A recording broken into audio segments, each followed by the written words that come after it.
Hey, welcome to the YY West Show. I'm Keith West. Hey guys, thanks for tuning in. Thanks for your support. And this Bible study I'm working on is called Finding Love. I wrote it about 2 years ago. I'm revising it. This right here is The Lord Pays Attention.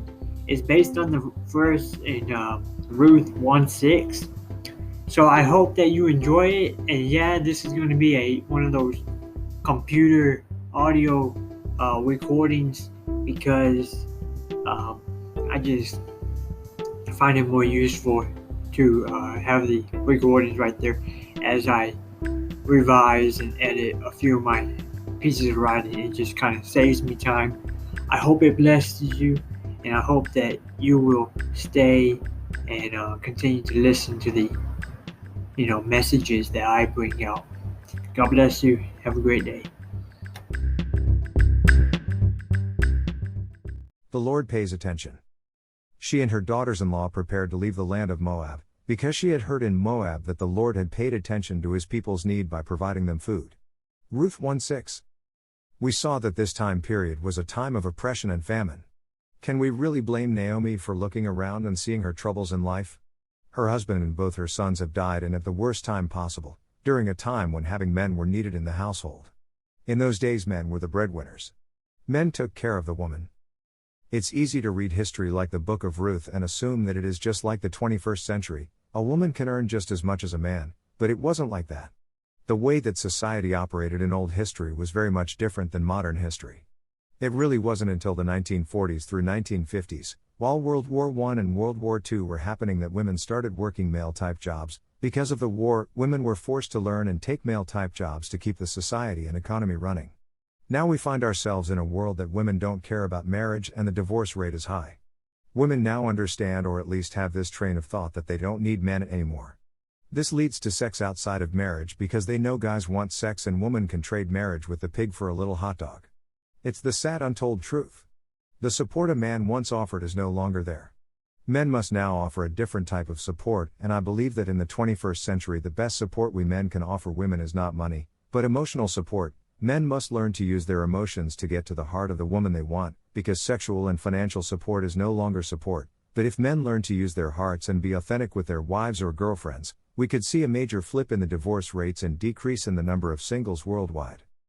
While we are walking through the season of singleness, loneliness, depression, and other things like the death of loved ones, what can we learn from Naomi's life to help us push forward in our personal life? What is the greater good in all the trouble that life might bring? The Lord pays attention. In this time of famine and oppression in Naomi's time, the Lord still provided for his people. It says that back in Naomi's homeland, the Lord started providing her people with food. Ruth 1:22 says it was the beginning of the barley harvest. So God provides for his people in these famine seasons of life. When we look at our season of singleness, how has God provided for you during this season? The answer depends on the person. It could be from teaching you lessons, giving you friends, giving you a God-sized mission. God will fill you in this season, but first, God will empty you. Just look for his hand when everything you have is taken from you and when everything you don't have is given to you.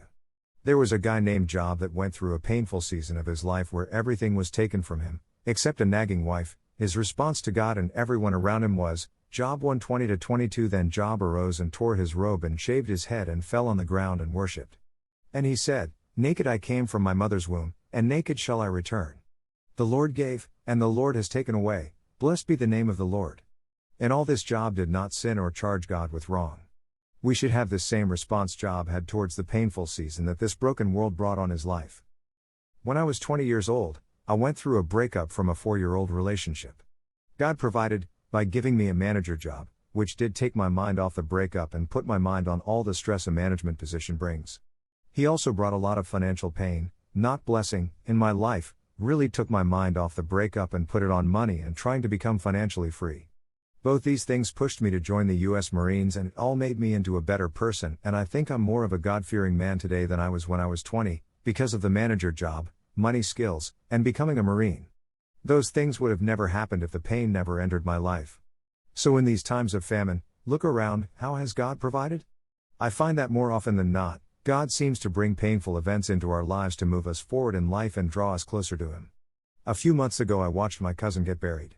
There is never a day that goes by that I don't think about my personal death and look at my own body and just have this reminder that my time is coming one day, and I ask myself that if today is the day, did I fulfill the God-sized mission on my life?